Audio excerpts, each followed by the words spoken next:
दूसरा हिस्सा उसने कहां लगवाया? दूसरा हिस्सा उसने अपने महल के दरवाजे पर लगवाया। और तीसरा हिस्सा उसने कहां लगवाया?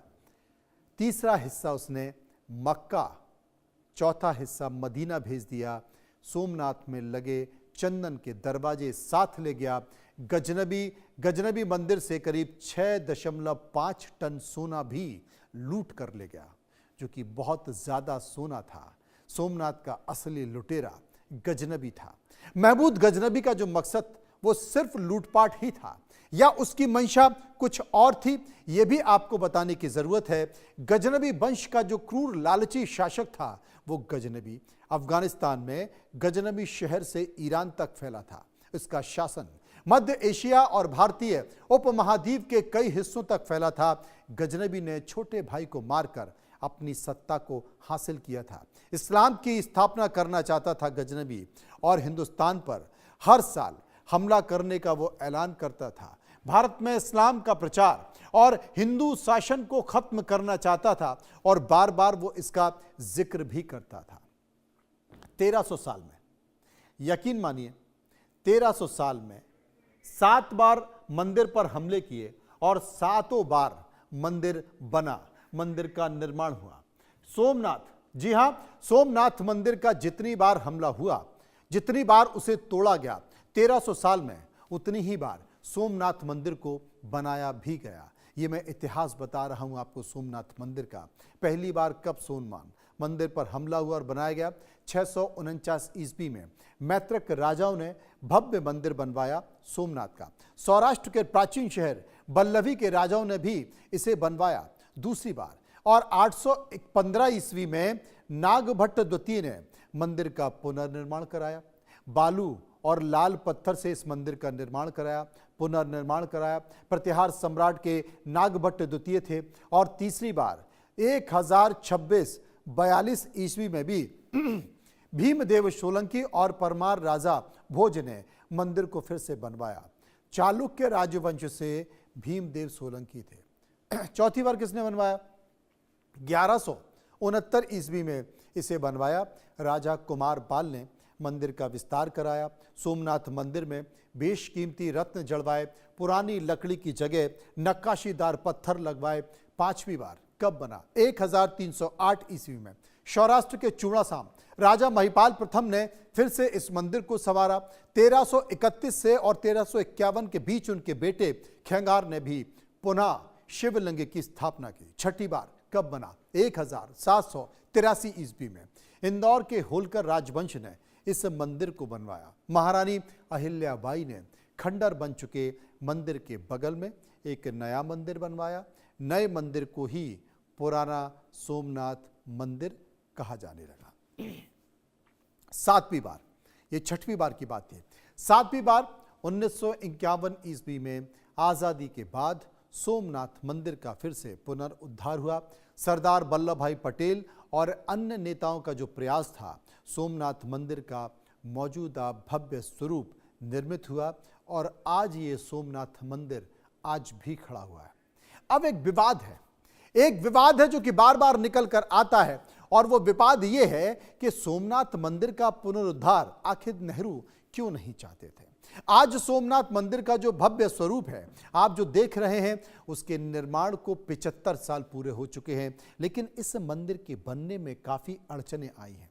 देश के तत्कालीन प्रधानमंत्री जवाहरलाल नेहरू को मंदिर के जीर्णोद्धार से ऐतराज था, यहां तक कि मंदिर के उद्घाटन में भी वो नहीं पहुंच सके थे। सोमनाथ मंदिर के जूनागढ़ रियासत में आता था। 9 नवंबर 1947 को जूनागढ़ को रियासत का भारत में विलय किया।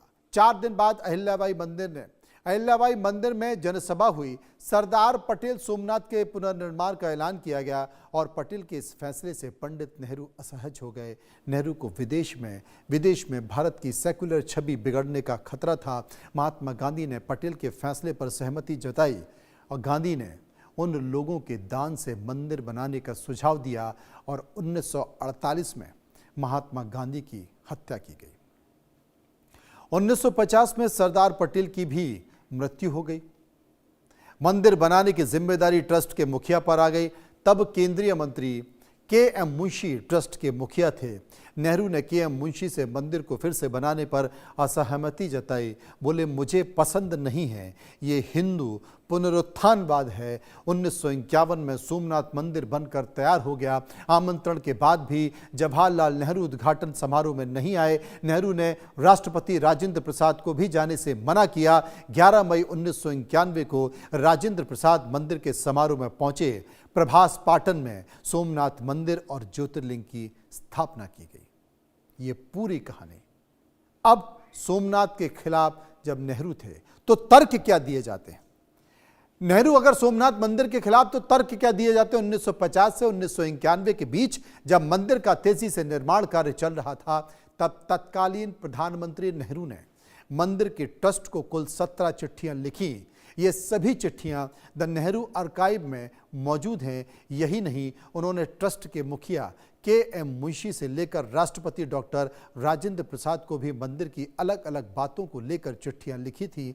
नेहरू के मंदिर के पुनरुत्थान से खुशी नहीं होने की मुख्यतः 3 वजह थी जो कि मानी जाती है। नंबर 1, सेक्युलर नेशन की सोच को खतरा। नंबर 2, विदेशों में भारत की छवि को नुकसान। और तीसरा, देश की अहम जरूरतों का हिस्सा। ये तमाम बातें हैं, ये विषय थे जिसके कारण नेहरू नहीं गए। विस्तार से चर्चा करेंगे, समझने की कोशिश करेंगे, लेकिन इस मुद्दे पर हमने एक सर्वे भी कराया है। हम लोगों के बीच गए, वहां जाकर सर्वे कराया, लोगों से उनकी बातों को जानने की कोशिश की। जो हमने सर्वे कराया, सर्वे में जो प्रश्न पूछे, वो पहला प्रश्न आपकी टीवी स्क्रीन पर। सोमनाथ मंदिर की शौर्य गाथा। सोमनाथ मंदिर की शौर्य गाथा को 1000 साल पूरे हो गए। साथ ही मंदिर के पुनर्निर्माण से भी 75 साल हो गए। इस पर आपकी राय क्या? सनातन का गौरवशाली इतिहास 47% लोगों ने कहा।